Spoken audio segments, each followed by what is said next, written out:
Mischaracterization is a very dangerous thing that I don't know why it's not taken more seriously when it comes to discussion about quite literally anything.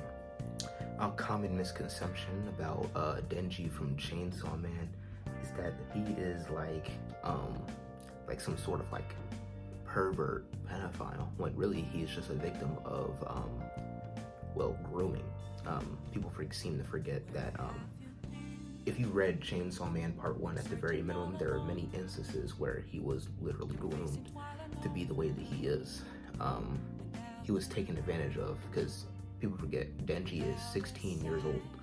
So when people forget the fact that he was literally groomed from the age of 16 until now to be the way that he is, it was very much intentional. It was intentionally written that way, mainly to convey how a lot of characters are victims in the spots that they become victims in, for lack of better terms. The same can be said about like less serious topics too. I remember it being a very big thing with what's her name? With Azula. A lot of people for some reason mischaracterize her to be this like ultra militarized person when really she's just a child who was seeking approval. Same thing can be said about, at least from where I am currently in the story in Steven Universe, about Lapis from Steven Universe, where people seem to forget that she's not just like this overly sensitive, or even just Midoriya from My Hero Academia. People would think that he's like just an overly sensitive crybaby bitch when he's a child.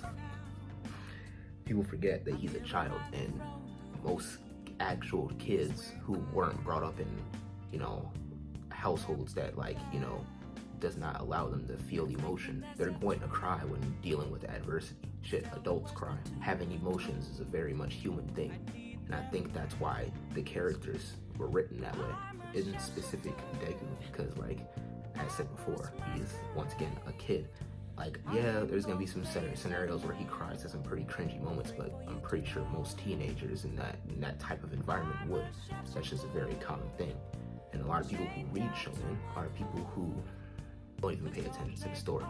So when they see a character that's crying on screen, a lot of the time they're going to reject it because they believe it's not something that their macho shonen brethren and other characters like Goku and things of that nature, who has been very much a non-emotional character from the beginning, with exceptions, is that they just think that that's how every character should be written.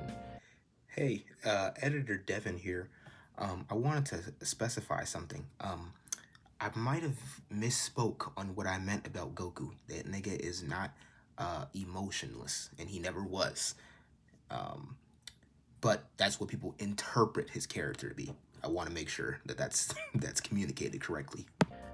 People think that every character needs to be written like a Goku or even like a Naruto, but even then, when it comes to Goku and Naruto, even then they are shown to show emotions. And obviously nowhere near perfect characters, but definitely good examples of how people are misinterpreting the character. It's another example of mischaracterization.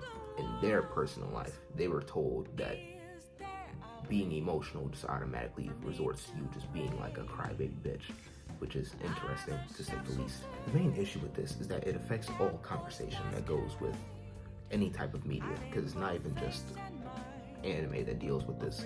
The same can be said about a lot of superhero media. Batman, Spider-Man, Superman, even Captain America in recent scenarios.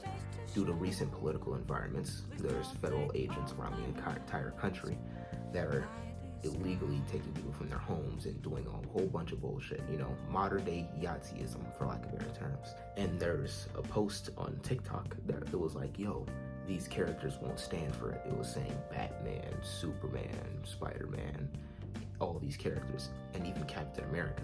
But for some reason, people think that Captain America would stand with ICE for some weird reason, and I don't know why that's the case, because if you pay attention to Captain America's story, let's start off with the fact that he is an immigrant. Why would he stand with ICE? Let's start with that, right? But then not only that, Captain America has shown many times where he is against any type of fascist regime, including America. if you actually read a lot of his comics, he's actually fighting against America so much more than he's actually fighting off against any of the popular Marvel villains. One of the top villains in Captain America's fucking comic series is the American government. He does not represent America. He represents the people who live here to do his best to protect them. That's what Captain America really is about. And I don't even like Captain America. I think the nigga's boring. But I'm not going to misinterpret his character and say that he's going to stand for fascism or racism in any shape or form. That just does not make sense. A lot of people who have not read the comics just sit here and talk about things that they don't know. Or a lot of people who will somehow read the same things that I read and then use evidence from fucking nowhere to put their own twist and agenda on what they believe the character is actually about.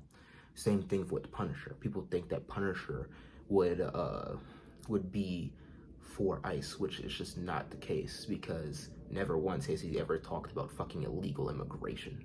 I don't know. This was a very much ramble video, I'm gonna be honest, but really just trying to get back into the swing of things and confidence in recording consistently again for long form content, because I've been putting a lot of the energy into the streaming shit and a lot of the energy into the short form, but I don't think I balanced it out just yet, or at least not balanced it out in the way that I think is the best way to do just that. So we're still working on that as a whole, but if you liked this video, be sure to like the video and subscribe. In this new year, I plan on getting 500 subscribers.